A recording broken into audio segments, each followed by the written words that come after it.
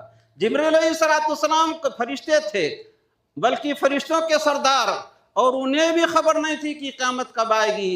تو رسول اللہ صلی اللہ علیہ وسلم کے پاس جو پیغام آتا تھا وہ جبریل علیہ السلام کے ذریعہ، پھر اللہ کے رسول علیہ السلام کو یہ کیسے معلوم ہوگا؟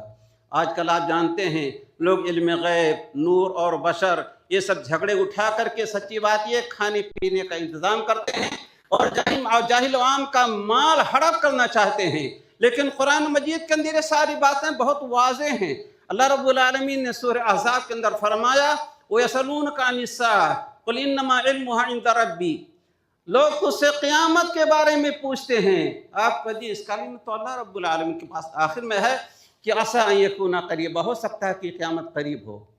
یسألونک عن الساعۃ قل انما علمها عند اللہ وما یدریک لعل الساعۃ قریبا، آپ کو کیا خبر ہے، ہو سکتا ہے کہ قیامت قریب ہو۔ اور یہ عقیدہ بھی بڑا اہم ہے۔ رسول اللہ صلی اللہ علیہ وسلم غیب جانتے تھے یا نہیں جانتے تھے؟ اور اس نام پر لوگ جاہلوں کو بیوقوف بناتے ہیں۔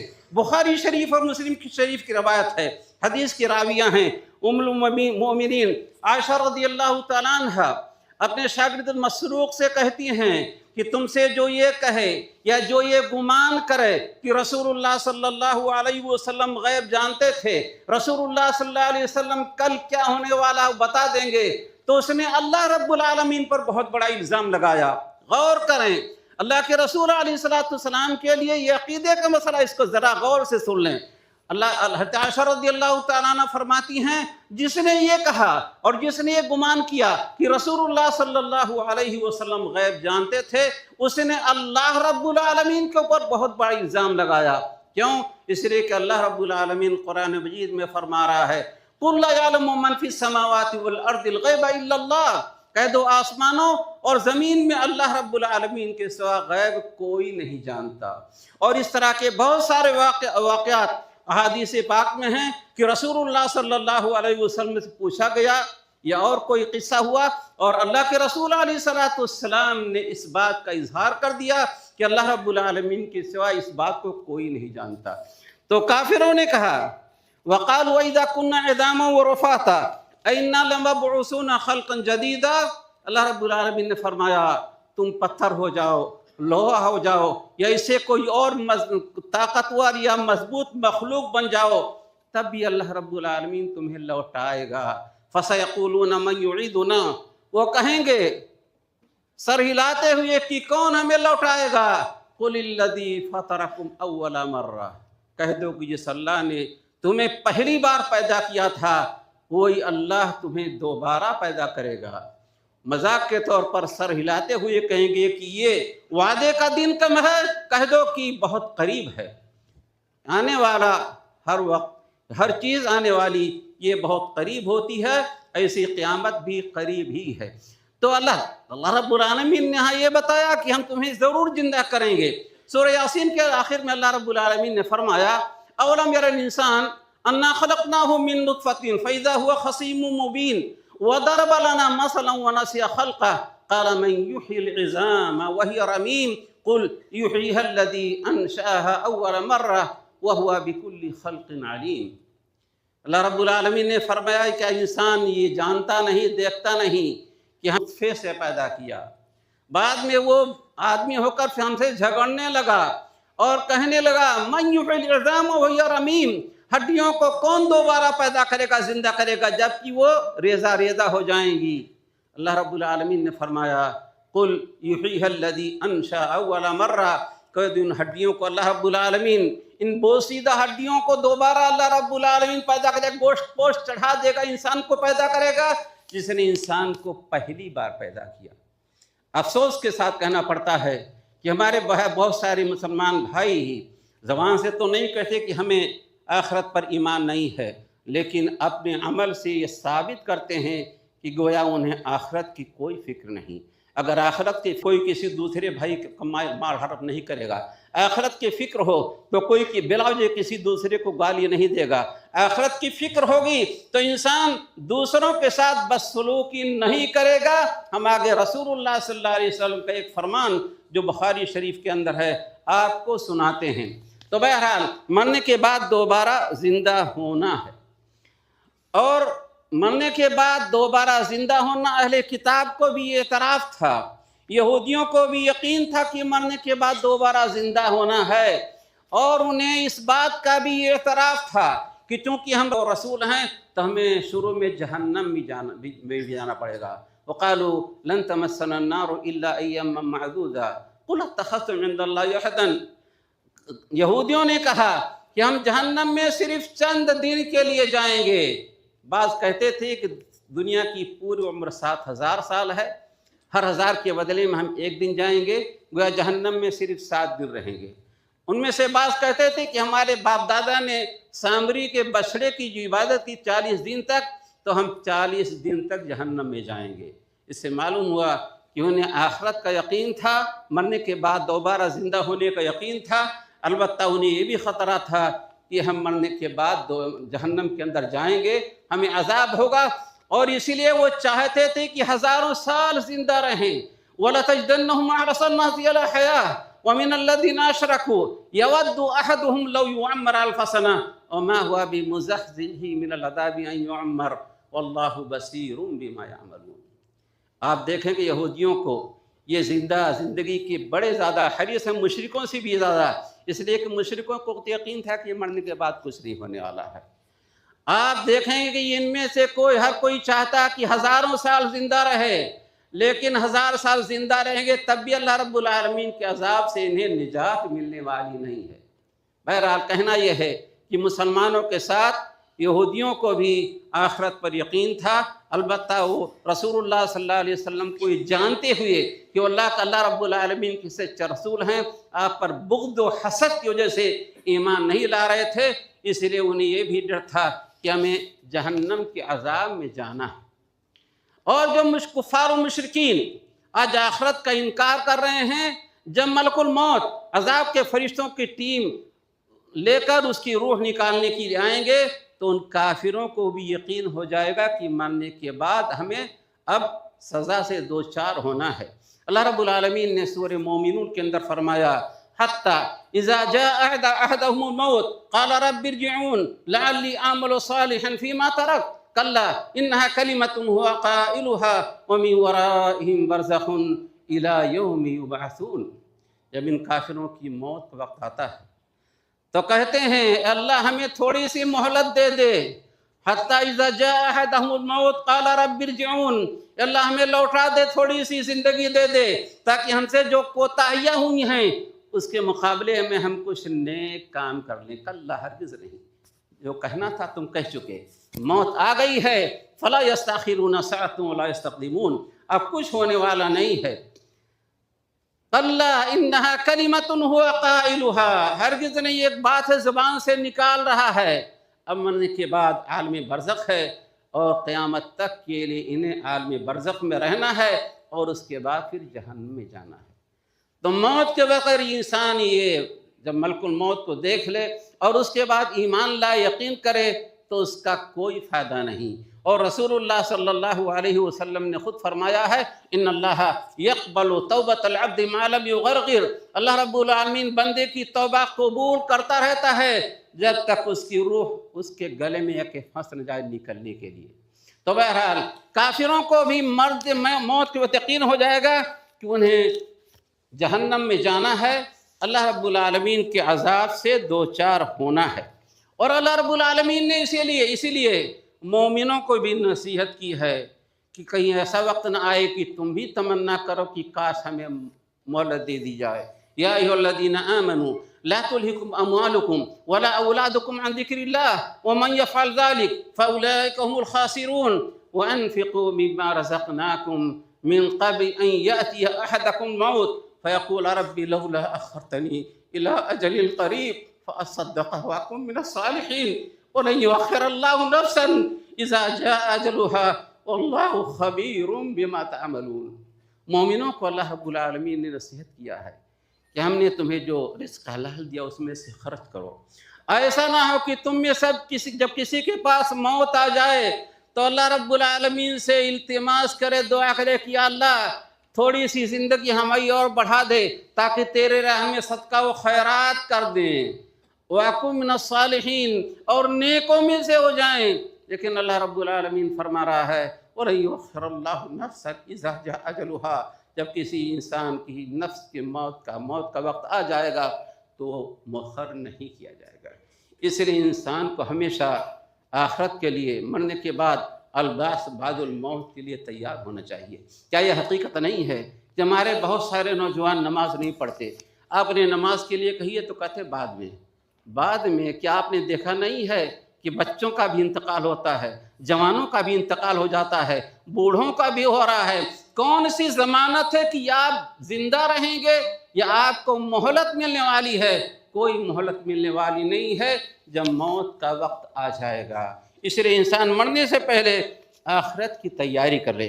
اب چند باتیں ہم آپ کو یہ بتائیں گے کہ کون سا عمل ہے جو آپ کو قیامت کے دن اللہ رب العالمین کے عذاب سے بچا لے گا اور آپ جنت میں جائیں گے۔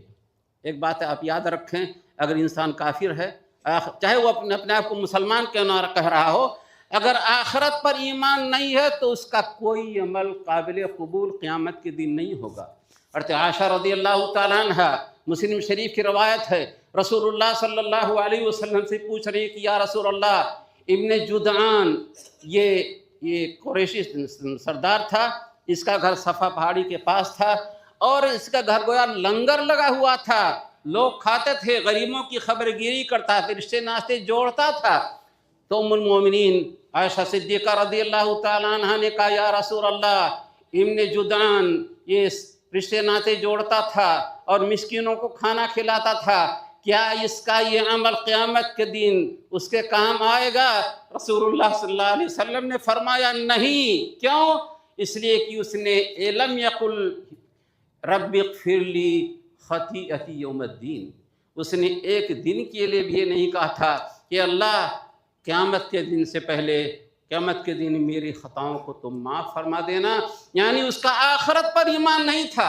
جب آخرت پر ایمان نہیں تھا تو جو کچھ بھی اس نے خرچ کیا ہے، رشتے ناطے جوڑے ہیں، مسکینوں کو کھانا کھلایا ہے، اس کا کوئی فائدہ ہونے والا نہیں ہے۔ اور یہ حدیث ہے مسلم شریف کی۔ اور اللہ رب العالمین نے فرمایا مقام پر سورہ فرقان کے اندر وَقَدِمْنَا إِلَىٰ مَا عَمِلُوا مِنْ عَمَلٍ فَجَعَلْنَاهُ هَبَاءً مَنْثُورًا، ہم ان کے اعمال کی طرف توجہ کریں گے، دنیا میں انہوں نے کیے ہیں، ہم انہیں ذرات کی شکل میں اڑا دیں گے۔ کافروں کے عمل کا کوئی فائدہ نہیں۔ ایک مسلمان بھی اگر آخرت پر کما کوئی ایمان نہیں لاتا ہے تو سمجھ لیے اس کے لیے بھی خطرے کی گھنٹی ہے۔ اس لیے انسان جو ہے ہمیشہ آخرت کو یاد رکھے کہ مرنے کے بعد اللہ رب العالمین کے سامنے پیش ہونا ہے، اپنے عمل کا حساب دینا ہے اور عمل کے مطابق انسان کو جزا یا سزا سے دوچار ہونا ہے۔ اللہ رب العالمین سارے مسلمانوں کے عقائد اور اعمال کی اصلاح فرمائے اور انہیں جہنم کے عذاب سے بچائے اور انہیں جنت الفردوس کا وارث بنائے۔ اب آئیے ہم چند اعمال آپ کو بتاتے ہیں جو مرنے کے بعد آپ کے کام آنے والے ہیں۔ اللہ رب العالمین نے سورہ مومنون کے اندر فرمایا قد افلح المؤمنون۔ یہاں ایک بات ہم آپ کو بتا دینا چاہتے ہیں، اگر آپ چاہیں تو ابھی یاد کر لیں گے۔ قرآن مجید کی بعض صورتوں کے شروع میں مکی لکھا ہوا ہے اور بعض صورتوں کے شروع میں مدنی لکھا ہوا ہے۔ تو مکی اور مدنی کا کیا مطلب؟ آپ جانتے ہیں کہ رسول اللہ صلی اللہ علیہ وسلم 40 سال تک مکہ میں رہے، اس کے بعد آپ کو نبوت و رسالت سے سرفراز کیا گیا، پھر 13 سال آپ مکہ میں رہے اور ظالموں کے ظلم و ستم کا جب بہت زیادہ ہو گیا، بہت زیادتی ہو گئی تو رسول اللہ صلی اللہ علیہ وسلم اللہ رب العالمین سے اجازت پانے کے بعد مدینہ چلے گئے۔ اللہ کے رسول علیہ السلام کا ہجرت فرما کے مدینہ پہنچنے سے پہلے حتیٰ کہ سفر ہجرت میں جو صورتیں آیتیں نازل ہوئی ہیں، چاہے مکہ کے اندر، چاہے طائف کے اندر، چاہے وادی نخلہ کے اندر، یہ کہ سب کے سب مکی کہلاتی ہیں۔ بہت آسان ہے، ہجرت فرما کر مدینہ پہنچنے سے پہلے اللہ کے رسول علیہ السلام پر جو صورتیں آیتیں نازل ہوئی ہیں وہ مکی ہیں، اور مدینہ پہنچ جانے کے بعد جو صورتیں آیتیں نازل ہوئی ہیں چاہے مکہ میں کیوں نہ نازل ہوئی ہوں وہ مدنی ہیں۔ مثال کے طور پر اللہ رب العالمین کا فرمان الیوم سورہ مائدہ کے اندر ہے